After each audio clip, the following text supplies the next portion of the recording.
És un precedent, però què passarà amb la resta de restaurants i bars insumisos? A la nostra comunitat hi ha almenys 6 locals on no s'està complint la llei. Àngel Hernández està en directe un d'ells. Àngel, què farà el seu propietari?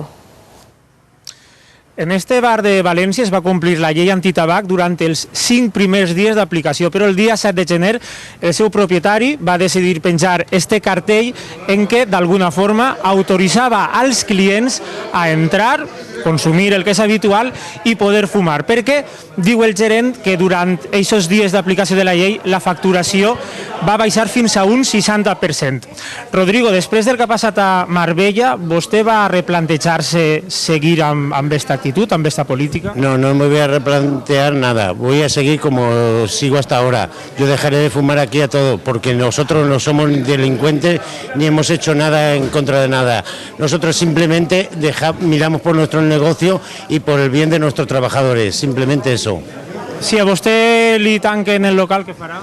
Pues haré una huelga de hambre o iré a la Moncloa, me quedaré o a ver lo que pasa. Gràcies per atendre, Rodrigo. És l'actitud d'este propietari, n'hi ha més insumisos, però la majoria del sector hostaler ha decidit complir amb esta llei.